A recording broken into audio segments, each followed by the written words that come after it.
여수MBC 뉴스투데이입니다. 소록도병원 100주년 특별기획, 오늘은 소록도의 현재와 미래를 조명합니다. 한때 고통의 섬이었던 소록도는 이제 치유와 소통의 공간으로 새롭게 기억되고 있습니다. 김종태 기자입니다. 1970년대 소록도를 떠났던 유명순 할머니. 섬으로 다시 돌아온 지난 2008년, 그때를 잊지 못합니다. 공원에 사람들이 왔다 갔다 하는 거 보고 많이 놀랐죠. 이렇게 발전이 됐구나. 30여 년 만에 찾은 소록도는 더 이상 단절과 고통의 공간이 아니었습니다. 변화의 결정적 계기는 교황 요한 바오로 2세의 방문. 전 세계의 이목이 소록도에 쏠리자 정부는 본격적으로 재정 지원에 나섰습니다. 특히 한센인 전용 부두가 폐쇄되면서 해묵은 차별과 편견은 조금씩 깨지기 시작했습니다. 나갈 때도 같은 배를 타고 들어올 때도 같은 배를 타고 동등하다는 개념이 된 거죠. 도움의 손길도 전국에서 이어졌습니다. 소록도를 찾은 자원봉사자는 한 해 3천여 명. 그렇게 세상과 소통하면서 한센인들의 얼굴에 드리워진 그늘도 조금씩 거쳐갔습니다. 뒤늦게나마 이뤄진 한센인 피해 사건에 대한 진상규명과 섬 주민들의 오랜 염원이었던 소록대교의 개통. 소록도는 과거의 아픔을 지워나가며 어느덧 치유의 섬으로 바뀌어 가고 있었습니다. MBC 뉴스 김종태입니다. 현재 소록도에는 모두 500여 명이 마을과 병동에서 생활하고 있습니다.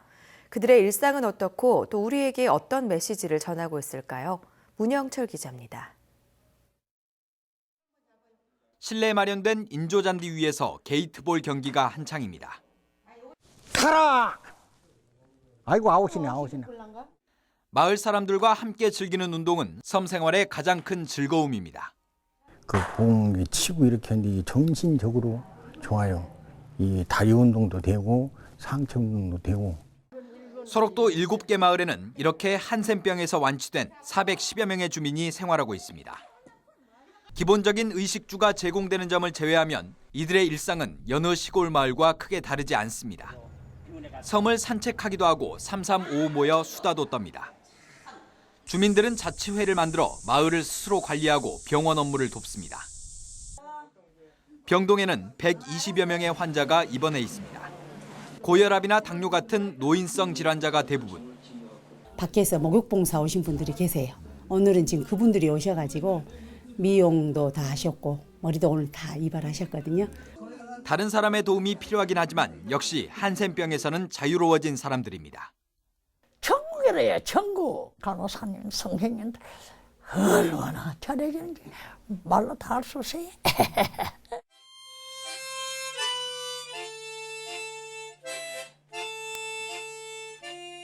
조용했던 병동에 하모니카 소리가 울려 퍼집니다. 오래된 취미를 즐기고 손자 손녀 같은 학생들과 이런저런 이야기를 나누다 보면 시간은 어느새 빠르게 지나갑니다. 특별할 것 없는 소록도의 하루는 한센병이 이제 과거의 병이란 사실을 다시 한번 말해주고 있습니다. MBC 뉴스 문형철입니다. 소록도에는 묵묵히 환자들을 돌보는 사람들이 있습니다. 수십 년째 근무하고 있는 의료진부터 먼 곳에서 온 자원봉사자까지 소록도의 또 다른 가족을 권남기 기자가 소개합니다. 소록도에서 태어난 강인숙 팀장. 이곳에 근무하던 아버지에 이어 2대째 섬을 지키고 있습니다. 어릴 적 한센인들과 보냈던 시간은 그녀를 자연스럽게 간호사의 길로 인도했고 환자들과 동고동락한 하루하루가 어느덧 30년이나 흘렀습니다. 믿음이 있기 때문에 너무 이렇게 편하게 간다 이런 말씀을 해주실 때 이렇게 가슴 찡하고 보람을 느끼죠.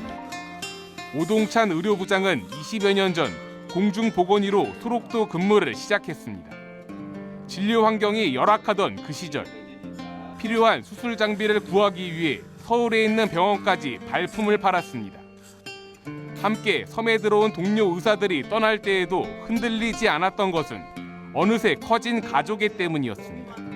지금도 제가 힘들면 저를 위해서 기도도 해주시고 또 우리 가족들 건강 물어보고 가족까지 생각을 해주구나.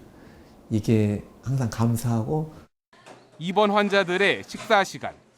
할머니 맛있으세요? 도움이 필요한 곳에는 언제나 봉사자들이 함께합니다. 베풀기 위해 소록도에 왔지만 오히려 더 많은 것을 얻어갑니다. 일단 한센병에 대한 편견이 많이 없어졌고 흔히 볼 수 있는 할머니, 할아버지들 같다는 걸 느꼈어요. 묵묵하게 환자 곁을 지켜온 소록도 가족. 이들의 한결같은 바람은 몸보다 마음의 상처가 하루빨리 치유되는 것입니다. 한센병이 다 치유가 됐으니까 그냥 소록도 주민 이렇게 불러주면 훨씬 더 좋지 않을까. MBC 뉴스 권남기입니다. 단절과 유린, 아픔과 고통의 역사를 뒤로하고 소록도 병원은 이제 미래 100년을 준비해야 합니다. 한센인 인식 개선을 위한 활동을 강화하고 소록도의 새로운 발전 방향을 고민해야 한다는 목소리가 안팎에서 이어지고 있습니다. 김주희 기자입니다. 육지와 연결된 소록도에는 한 해 30만 명이 넘는 관광객들이 찾고 있습니다. 자연 경관이 너무 아름답다는 것과 산수가 잘 이렇게 가꿔져 있어가지고 우리 한센인들이 생활하시는데 큰 불편이 없을 것 같고. 문화재로 지정된 건물만 12곳. 소록도는 한센병 역사의 상징적인 장소지만 한센병에 대한 인식 개선이나 한센인의 인권 홍보 활동은 부족했던 것이 현실입니다. 가장 많은 예산과 인력과 공간을 가지고 어떤 방법으로 홍보를 하는가를 다시 한번 살펴볼 필요가 있다고 봅니다. 소록도 병원의 향후 정체성을 정하는 일도 시급한 과제로 다가오고 있습니다. 일찌감치 한센인 요양시설을 체계적으로 확립한 일본과 집단 거주지를 폐쇄하고 한센병을 외래 진료 중심으로 전환한 미국. 소록도 거주민이 꾸준히 줄고 평균 연령도 75세에 달하는 상황에서 소록도 병원은 이제 변화를 준비해야 합니다. 과거에 이뤄진 연구에서는 소록도를 한센 기념공원이나 질병연구기관, 요양시설로 전환하는 방안 등이 제시됐지만 현재까지도 구체적인 검토는 이루어지지 않고 있습니다. 이분들을 위해서는 병원 기능이 있어야 되고 마을 주민들을 위해서는 요양소 기능이 필요한 거죠. 그래서 이 두 가지를 어떻게 조화롭게 하고 잘 관리할 수 있느냐. 소록도 병원의 향후 기능과 역할에 대해서는 병원 구성원, 의료계 내에서도 이견이 분분합니다. 분명한 것은 한센인들이 또다시 소외되는 일이 없도록 정책적 배려가 뒷받침돼야 한다는 점입니다. MBC 뉴스 김주희입니다. 5.18 항쟁이 한국 역사에서 민주주의의 등대와 같은 자리를 맡게 된 데는 5.18이 끝난 이후 이어진 수많은 이들의 희생이 있었기 때문이었습니다. 그 희생의 의미를 생각해보는 기획, 오늘은 부산 출신의 노동자로 광주 시민의 넋을 위로하며 삶을 마감한 고 김종태 씨의 죽음을 생각해봅니다. 김철원 기자입니다. 5.18이 끝난 지 열흘도 채 지나지 않았던 1980년 6월 초, 경기도 성남시의 한 교회에서 광주를 탈출한 이들의 증언을 듣는 자리가 계엄당국의 눈을 피해 몰래 마련됐습니다. 그 자리에 있었던 부산 출신의 노동자 김종태 씨는 우리나라 군인들이 자국민을 총으로 쏴 죽였다는 사실이 도무지 믿기지가 않았습니다.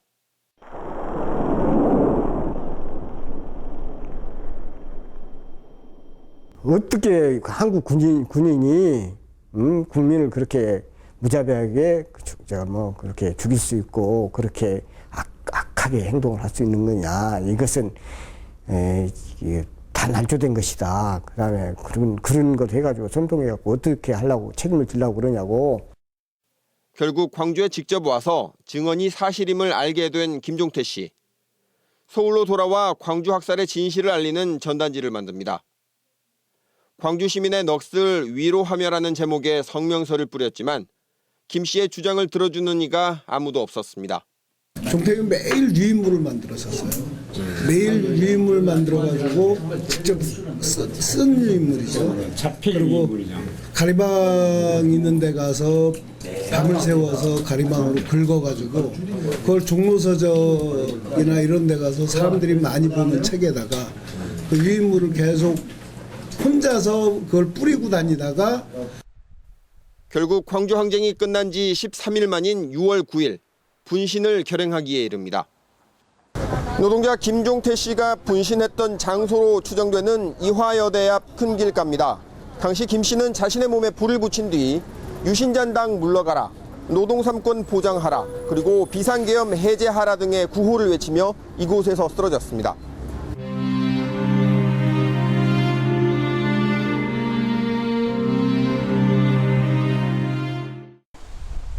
무모한 것처럼 보였던 그의 죽음은 그러나 광주 학살과 광주 시민들의 뜻을 알리는 기폭제가 됐습니다.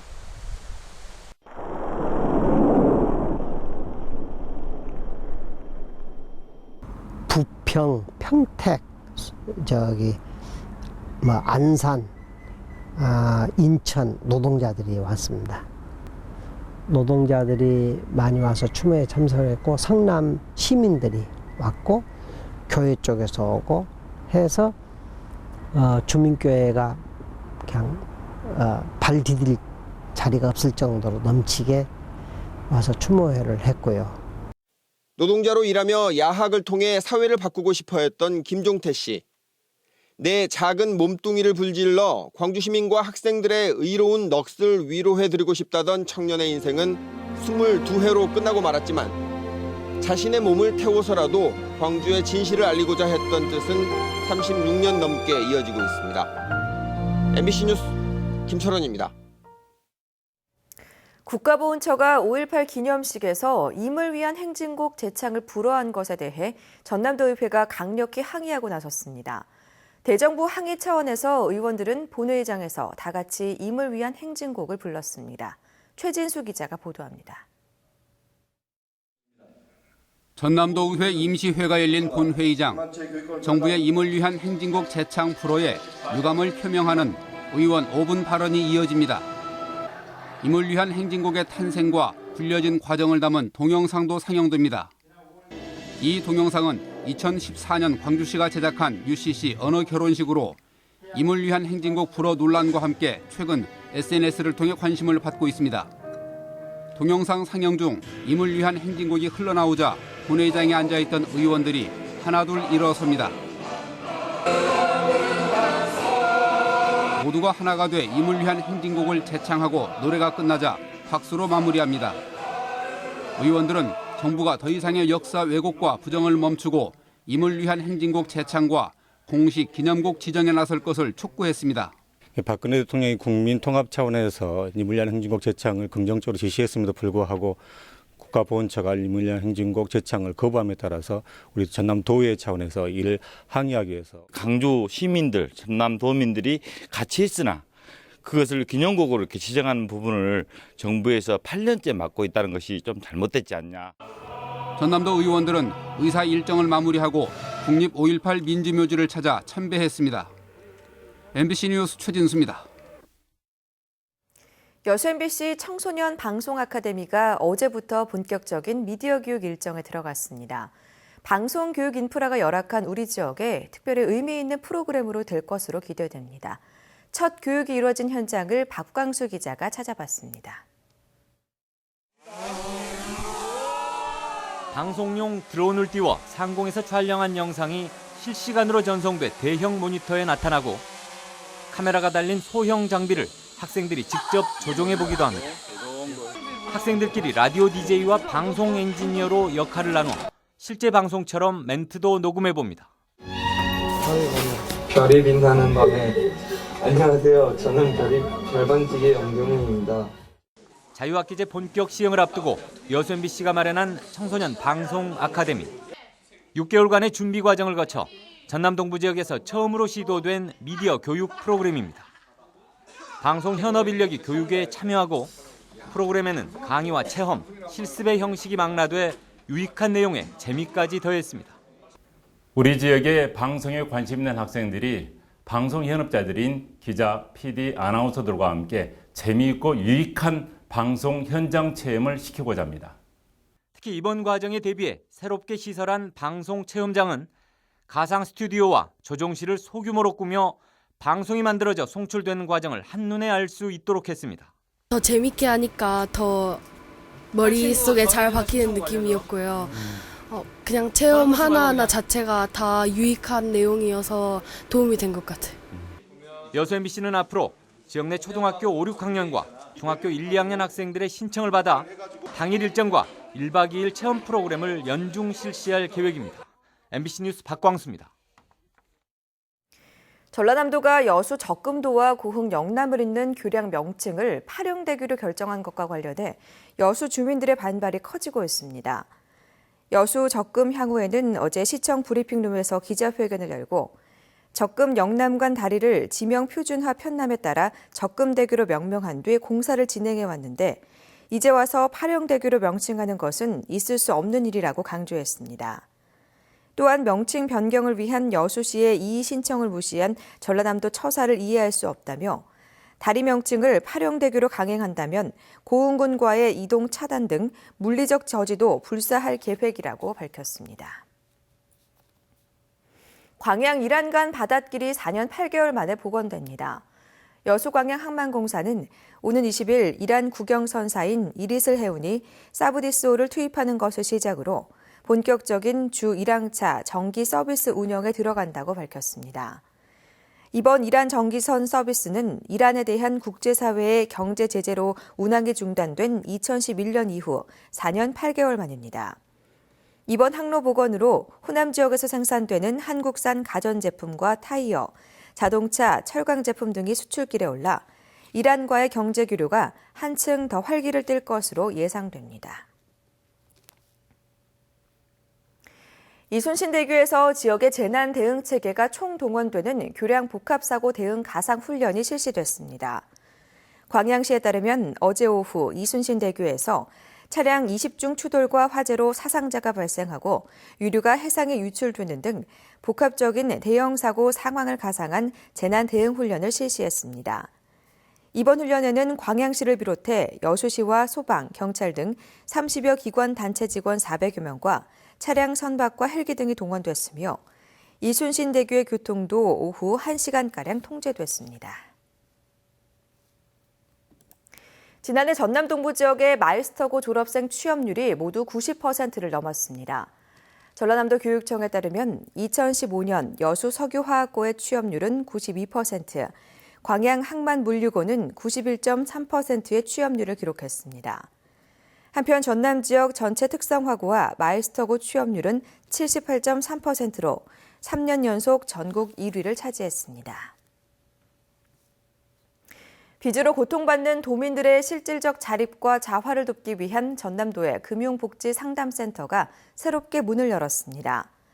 전남도는 저소득 저신용자들에게 재무 컨설팅, 재무조정 상담, 복지 서비스 연계, 채무자 대리인 제도 운용 등 종합 서민 금융 서비스를 지원하는 전라남도 금융복지상담센터를 순천과 무안의 각각 개소에 운영에 들어갔습니다.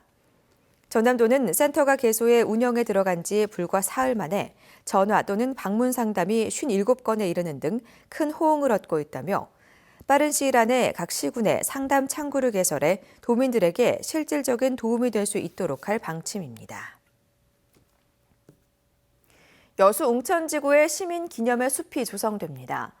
여수시는 어제 숲속의 전남 만들기 사업의 하나로 웅천공원에 시민 기념의 숲을 조성하기로 하고 시민 200여 명이 참여한 가운데 홍가시와 동백나무 120여 그루를 심었습니다.